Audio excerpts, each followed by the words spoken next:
This time on Engine Masters, if you can't stand the heat, get out of the dyno room.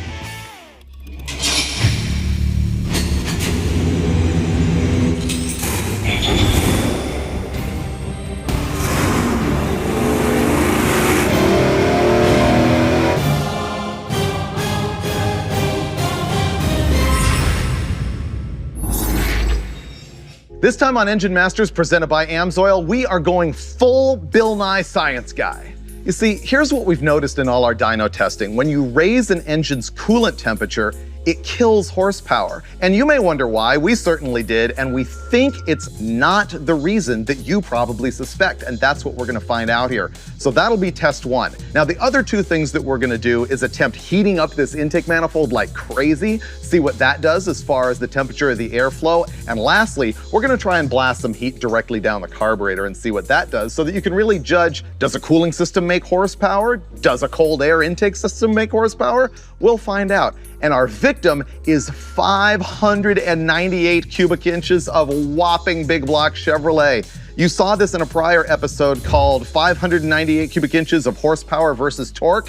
Well, this is the horsepower configuration. The bottom end is a Blueprint Engines crate motor, just a short block at 598 cubic inches. The top end is Brodix 365 oval ports that are all CNC'd. This is killer. It's got a big Hankin port-matched Brodix intake manifold and 1250 CFM of Holley Dominator. It's also got a pretty big solid roller camshaft. This thing is stout. The reason we chose such a big engine is that we think we're gonna see some really big changes because of the combustion chamber volume. But you never know until you find out, and the way we find out is by rolling this thing on the dyno. We're gonna fire it up and start making power before we start killing power.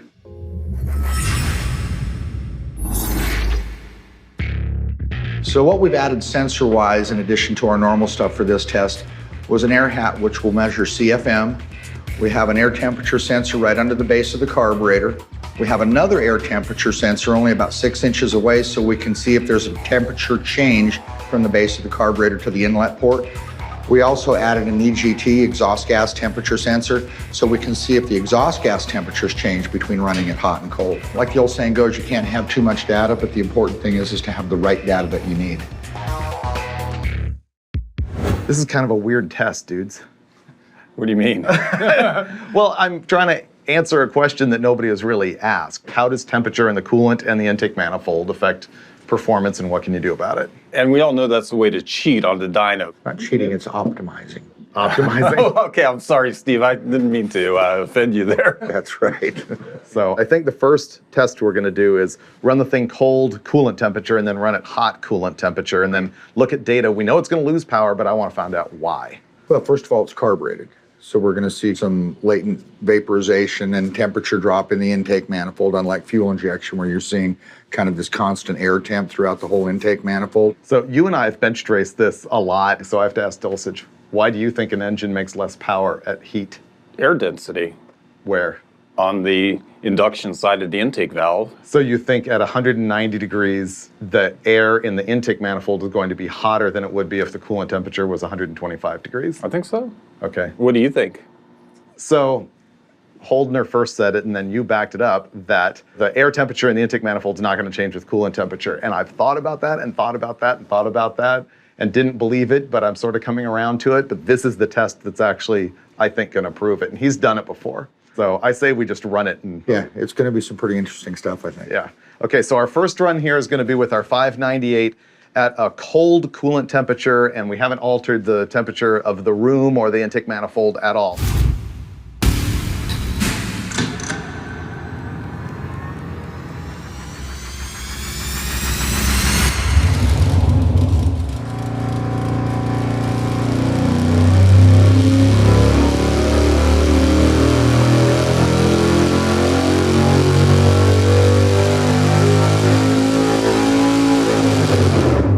Okay, let's have a look at our power peaks and then dive into some of the temperature numbers. Wow, we just made 790 pound-feet of torque, and it made 854.8 horsepower. And look at this thing, it's 700 pound-feet from the hit.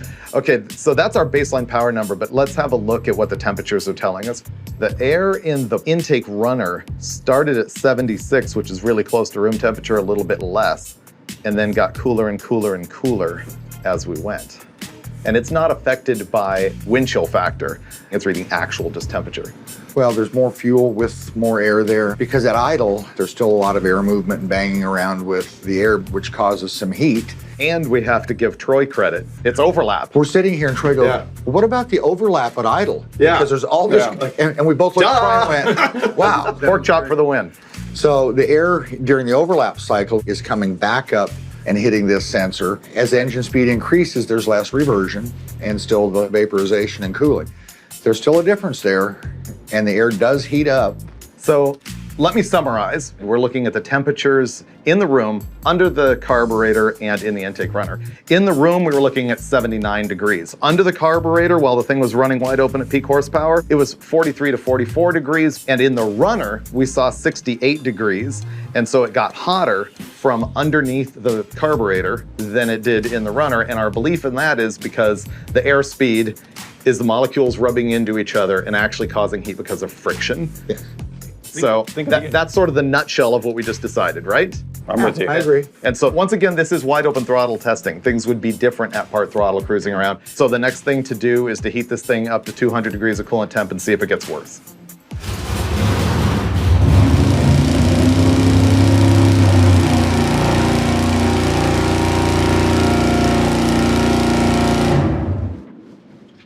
Okay, we just spent a bunch of time heating this thing up. We've got it at 207 degrees right now. When we fire it, it'll probably go to 200. Let's see what happens. Moving fast before it cools off.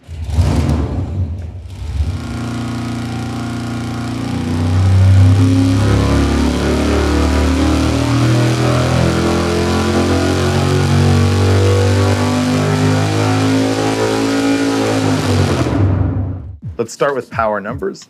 Or lack of. Or lack of. Wow. Wow, so it dropped significant power. It went from 790 pound-feet to 774, and we went from 854 horsepower to 836. So let's see what happened with the temperatures though, because now our job is to find out why it loses power. 78 room temperature, the plenum, 42, so that didn't change. And the runner, 71, so that's up 3 degrees for a 70-degree swing. So I think we can now conclusively say, on an intake manifold like this with no heat crossover, etc., the temperature of the air in the intake manifold really didn't change with the coolant temperature. Vapor lock doesn't happen at wide open throttle. Right. So the next question is, why does it lose 15 plus? when the combustion chamber temperature goes up, it becomes a higher pressure area. So it can't let as much air in. When the combustion chamber temperature is lower, when the intake valve opens and it's cooler in the combustion chamber, it's now a lower pressure area and it will allow more air in. Let's have a look at the CFM to see if that theory holds weight.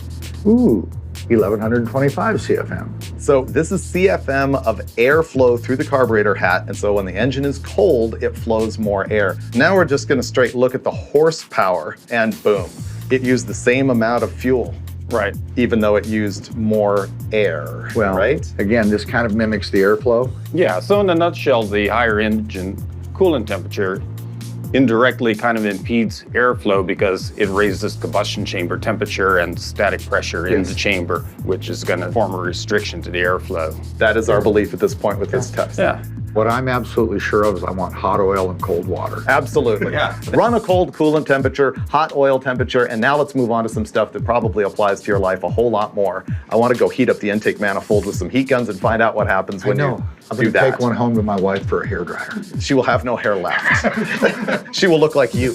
Oh, that's frightening. In our last test, we found out that the engine coolant temperature didn't have much effect on the air temperature going through the manifold. But what about the manifold itself? We see race guys go through a lot of trouble to keep the intake manifold cool in between rounds, and even the manufacturers They design manifolds with divorced runners and heat shields and even special gaskets, all in the name of keeping the manifold cool. Does it really make a difference? We'll find out. These are our temperature sensors. So this is just reading air in the manifold right now. 136 in plenum, 179 in the runner. But let's go look at surface temperatures on that intake. Out here on these surfaces, it's only at about 136. But if you go down under here where the heat guns are all focused, look at that. I've got 268 to 70 degrees. We're gonna find out if that affects performance or not, and if it affects the temperature of the air inside the manifold as it's running or not. So now we've isolated it down to nothing but a hot metal surface of the intake manifold. And when it was just parked there, it affected the air inside the manifold. But we're gonna find out what happens when we run it.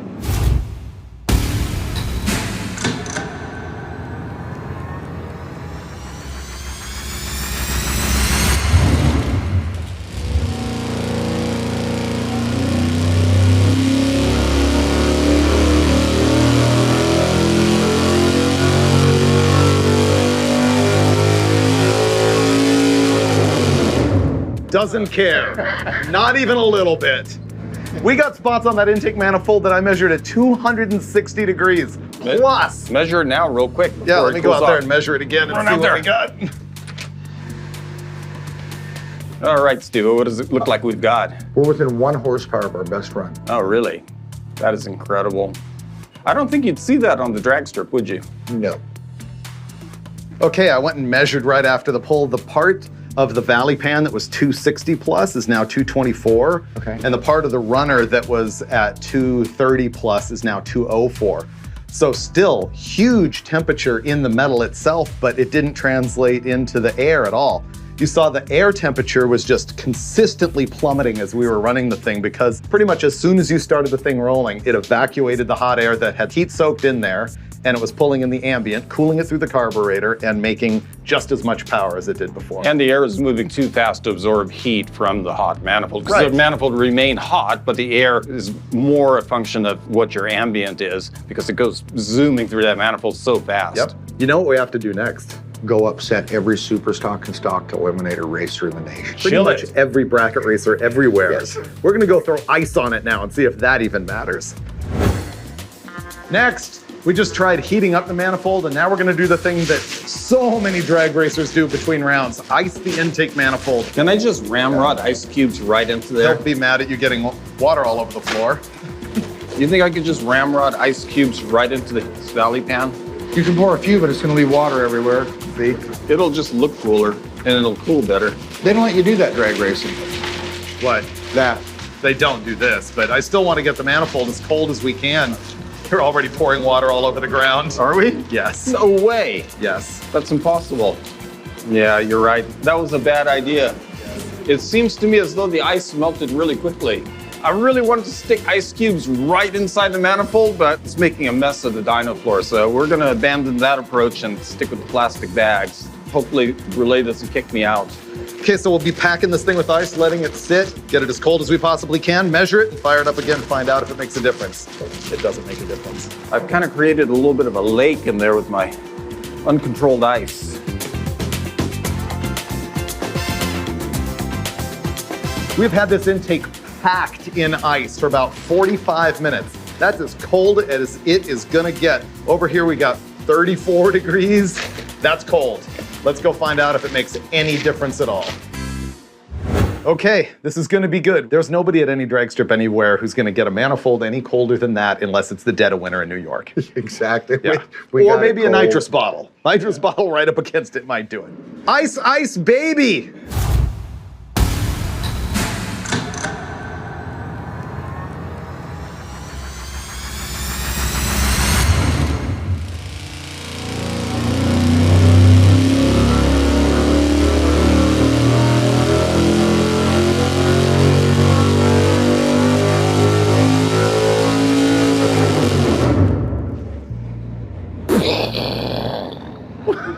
I didn't see what the power did, but the air temperature looked a lot colder It was to me. a lot colder. It was 40 degrees colder. We just made 805.9 pound-feet of torque and 861 horsepower and more power at every point in the curve. That's crazy. I apologize to all the stock and super stock racers I've offended. Right. That is absolutely the correct thing to do. That's amazing. Once again, look how the gap narrows as it gets up here. How is it that the manifold imparts cooling to the air in the manifold, but not heat to the air in the manifold? You know what? They move more CFM too. Let's look at the air temp. Before we were looking at 78 or 88 degrees in the intake manifold. And here we're looking at 44 degrees right under the carburetor and 44 in the runner. It killed 40 degrees out of the manifold air temperature in the runner. I have no idea. It made more power. It made more power. How do you explain that when the cold manifold works but the hot manifold doesn't? It's perplexing. Is it because the gasoline's colder? Well, the air temperature in the plenum was 40 degrees colder. Not in the plenum, in the runner. The runner was colder and the plenum was colder too. We'll have to look at these temperatures. We have to do some number crunching here. Yeah.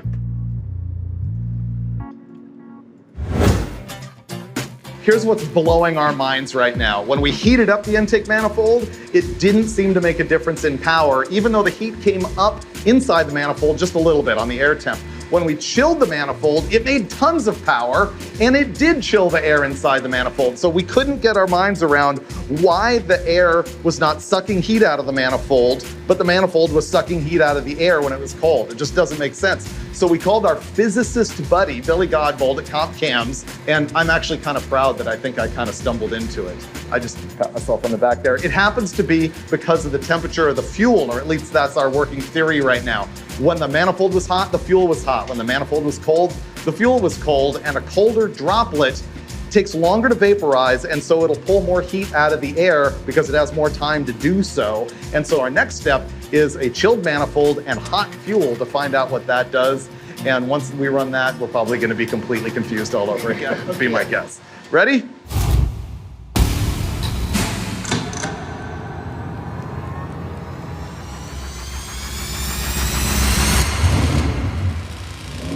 Here we go.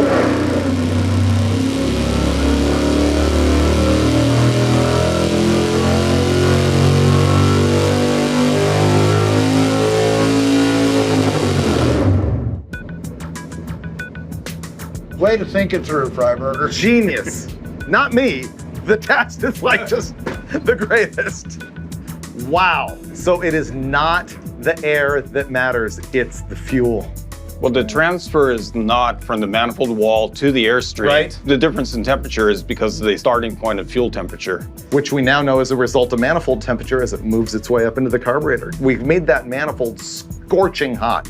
What did we just learn here? Well, compared to the test this morning, unchilled manifold, It's the same. basically within a couple horsepower repeatability. So the carburetor temperature is the operative factor here, and Exactly. the Pretty temperature of the manifold is not as significant. What I also wonder is if the colder manifold keeps the fuel cooler longer as it enters the intake, even if it's more ambient. Right. The manifold itself is keeping the fuel cool, not so much taking heat out of the air. Right. Basically, heating the carburetor took all the advantage out of cooling the intake manifold. So the carburetor was more important than the intake to be cold. Yeah, and all those guys that used to run the old Moroso Cool cool cans? cans, I scoffed at that. I did too. I figured it was good to prevent vapor lock. Yeah, me too. I thought, how's that gonna add power? But those guys would have done it for a reason, and it makes sense now. Old is new again. Yeah. Yeah.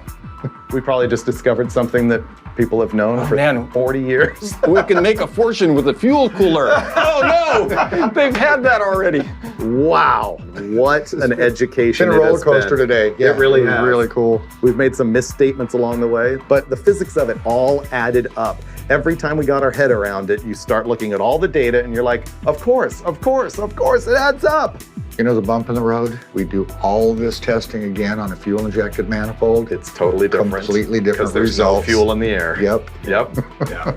Well, but I think we can derive nothing. I know nothing. Because at this point, yeah, I'm not going to assume or pretend to know anything. This was a fun day. Okay, Dulcich, it's on us to go out there and try and take all of this and explain it in 30 seconds to make some sense so that we can apply it to our lives. Oh, no problem, man. I've got it all up here.